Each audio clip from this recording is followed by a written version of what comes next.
Hey everyone, I'm Ian St. Clair, the managing editor at playcolorado.com. A few weeks ago, we let off the NFL betting season with some 5 things to do when you place your first bet. And I mentioned that retail sportsbooks could turn into a destination place to bet and watch on the NFL.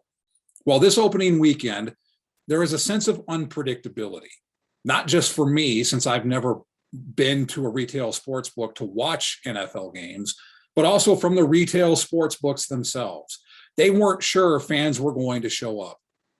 I was told by the Superbook that on Saturday, they didn't think fans were going to show up because they didn't for the college football games on Saturday. But as the kickoff for the morning games drew closer, the Superbook knew that they were going to be in for a good day. From my end, it was a whole different experience, and I can't recommend it enough. Not just because of how good the sports books are and the awesome setups that they have, but because of the experience. I've watched NFL games, I've watched Broncos games at sports bars. Doing it at a retail sports book is a whole different experience. I started off the morning at the Ameristar at the Barstool Sportsbook.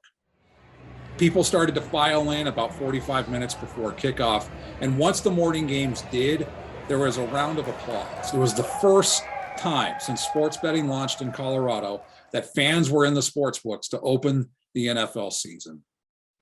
And it is, as I mentioned, a whole different experience. You get the ebb and flow of emotions from any NFL game, but when there's money on the line, you can tell when the good things happen from the oohs and the ahs and the applause, or the bad moments where the ooh, OMG, what just happened moments.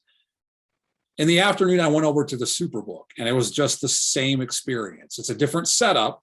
The Ameristar and the Barstool Sportsbook is more of a sports bar, while the Superbook is a more Las Vegas style. Now, if you've been to the Superbook in Las Vegas, it is a grand scale. The one at the Lodge Casino is a miniaturized version of it, but it's still a Las Vegas casino, but still a great experience. To watch the Broncos and the Giants in a sports book was a fun experience.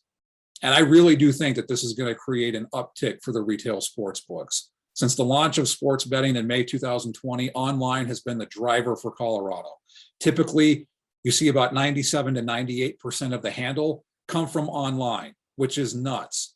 But I think, based on my conversations with Jay Carnegie, who's the executive vice president of operations at the Westgate Superbook, he thinks that we're going to see the 2021 season blow away what we've seen so far in Colorado. And I think a big part of that is going to be the Denver Broncos. The better they are, the more excitement there is to watch them, and the more excitement there is to bet on them.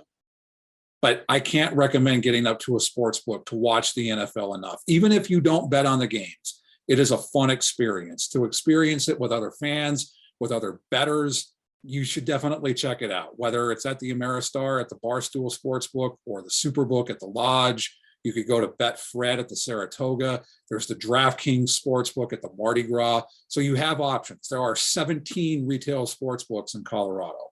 As for watching the NFL in a retail sportsbook while you bet on it, it's no secret that I'm a huge Denver Broncos fan. But when you have money on the line, you do some interesting things. And as a Broncos fan, I was actually rooting for the Chiefs since I had a same game parlay on Patrick Mahomes, Tyreek Hill, Travis Kelce against the Browns. While it did hit, I still feel dirty. So excuse me, I'm going to go take another shower.